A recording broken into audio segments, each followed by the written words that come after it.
قوم ہماری ذمہ داریاں، اس عنوان کے تحت آج ہم یکجا ہوئے ہیں، جس کی صدارت فرما رہے ہیں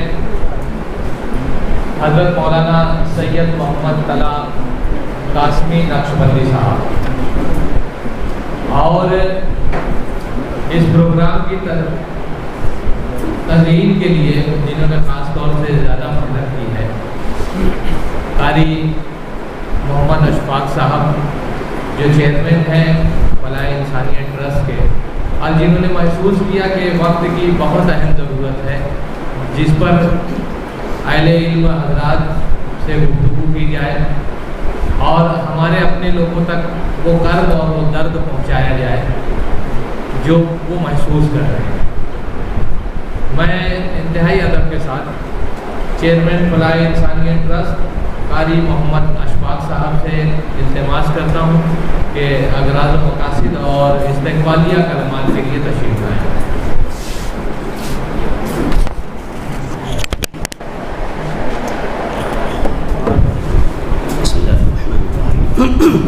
السلام علیکم ورحمۃ اللہ وبرکاتہ۔ الحمد للہ وکفیٰ وسلام علی عبادہ الذین اصطفیٰ، اما بعد۔ محترم حضرات، جیسا کہ آپ حضرات نے پوسٹر اور دعوت نامے وغیرہ پڑھے ہیں، جس عنوان کے تحت ہم لوگ جمع ہوئے ہیں، ہماری قوم ہماری ذمہ داری۔ اغراض و مقاصد تو اس عنوان میں پنہا ہے۔ ہماری ذمہ داری صرف اتنا نہیں ہے کہ ہم اپنے طور پر پیدا ہو جاتے ہیں، بڑے ہو جاتے ہیں، معاش کے چکر میں پڑ جاتے ہیں اور اس کے بعد پھر دنیا سے رحلت فرمانے کا وقت آ جاتا ہے۔ اللہ تعالیٰ نے روئے زمین پر اشرف المخلوقات بنا کر بھیجا ہے، تو ہم کو سارے اشرف کام بھی کرنے ہوں گے۔ اللہ کے رسول صلی اللہ علیہ وسلم نے یہ ذمہ داری اس امت کے اوپر ڈالی ہے کہ اگر کوئی برائی دکھے تو اس کو روکنا چاہیے۔ 3 درجے اس کے بیان کیے گئے۔ اگر طاقت ہو تو ہاتھ سے روکنا چاہیے، اگر اس کی طاقت نہ ہو تو زبان سے روکنا چاہیے، اور اگر اس کی بھی طاقت نہ ہو تو کم از کم دل میں برا سمجھنا چاہیے بری چیز کو۔ یہ ایمان کی سرحد ہے، اس کے بعد ایمان ختم ہو جاتا ہے۔ میں اصل میں ایک بات بتاؤں کہ خطابت اور بولنا بالکل اس سے عاری ہوں، یہ فن مجھ کو آتا ہی نہیں ہے، لیکن اب طلبہ میں استاد کی حیثیت رکھ رہا ہوں، اس لیے مجھ کو یہ ذمہ داری نبھانی پڑ رہی ہے۔ ایک واقعہ مجھ کو یاد آتا ہے، ایک پروفیسر صاحب سے سنا تھا، ان کو میں نے مدعو کیا تھا چھوٹی سی نشست میں۔ انہوں نے ایک واقعہ سنایا کہ رستم پہلوان کو ایک مرتبہ اسٹیج پر بولنے کے لیے کہا گیا۔ وہ کھڑا ہوا، پوری دنیا کو فتح کرنے والا آدمی، جہاں بھی کشتی لڑتا جیت جاتا تھا، اس کے کارنامے سب جانتے ہیں، لیکن وہ اسٹیج پہ کھڑا ہوا، 5 منٹ میں پسینہ پسینہ ہو گیا۔ اسے کسی نے پوچھا کہ آخر اتنا ہائپر کیوں ہے، اتنا پسینہ کیوں، اتنی گھبراہٹ کیوں ہے؟ اس نے کہا کہ مجھ کو صبح سے شام تک لڑاؤ، یہ میرے لیے مشکل نہیں ہے، لیکن اسٹیج پر لوگوں کے سامنے کھڑے ہو کر کے معافی ضمیر کو ادا کرنا یہ بڑا مشکل کام ہے۔ میں بہت چھوٹا، تھوڑا بہت پڑھا لکھا ہوں، میرے کو بولنے نہیں آتا، اگر کہیں کوئی گڑبڑ ہو تو آپ لوگ سوال لیجیے گا۔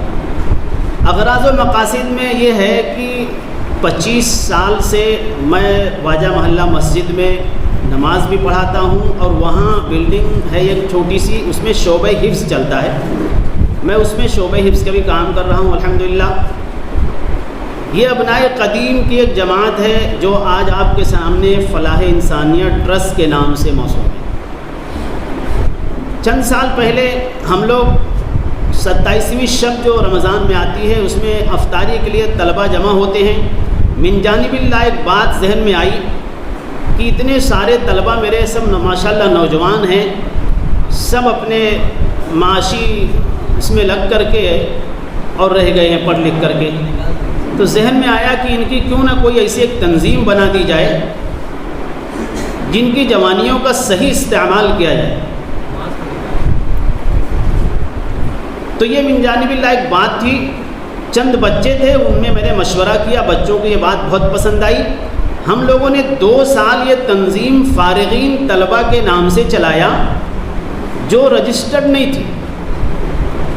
ابھی 2 سال پیچھے جائیں گے تو ہم لوگوں نے اس کمیٹی کا رجسٹریشن کرایا، باقاعدہ الحمدللہ ایک کمیٹی رجسٹر ہو گئی۔ اب اس کا نام فلاح انسانیت ٹرسٹ رکھا گیا۔ اس کا موضوع یہی ہے، جس طرح کی بھی کوئی پریشانی امت میں انسانوں کے درمیان ہو، انسانوں سے مراد ہر طرح کے ہر طبقے کے انسان ہم لوگ لے رہے ہیں، اس میں کوئی قوم، کوئی مذہب، کوئی یہ نہیں ہے، چاہے وہ غیر مسلم ہو، مسلمان ہو، سکھ ہو، عیسائی ہو، اگر ہم سے کوئی کام بننے لائق ہے اور ہم اس کی مدد کر سکتے ہیں تو ہم لوگ اس میں کھڑے ہو جاتے ہیں۔ الحمدللہ اپنے یہاں بچے ایسے بھی ہیں جو حافظ قرآن، عالم، مفتی، قاری سب ہیں۔ میں جب ان کو 10-20 کلو کی گونی دیتا ہوں کہ یہ چوتھے مالے پہ جا کے فلاں گھر میں فلاں مستورات یا فلاں آدمی کے یہاں پہنچانا ہے، تو بچے بڑی بشاشت سے اپنے کندھے پہ رکھ کے، جو اپنی 4 ویلر گاڑی میں گھومتے ہیں، لیکن اللہ کا لاکھ شکر ہے کہ وہ بچے اپنے کندھے پہ وہ بوری رکھ کر کے 4تھا مالا 5واں مالا پہنچا کے آتے ہیں۔ کارکردگی اصل میں اب بھی بہت ساری نمایاں نہیں ہے، چونکہ رجسٹر نہیں تھا، اب یہ رجسٹر ہو گئی، اب انشاءاللہ کارکردگی آپ کے سامنے آتی رہیں گی۔ میں آنے والے تمام مہمانوں کا تہہ دل سے استقبال کرتا ہوں، اور میں امید کرتا ہوں کہ ہم چھوٹوں کی آواز پر آپ ہمیشہ ہماری مدد فرمائیں گے، تشریف لائیں گے، مفید مشوروں سے نوازیں گے۔ بس انہی کلمات کے ساتھ میں رخصت ہوتا ہوں۔ وآخر دعوانا ان الحمدللہ رب العالمین۔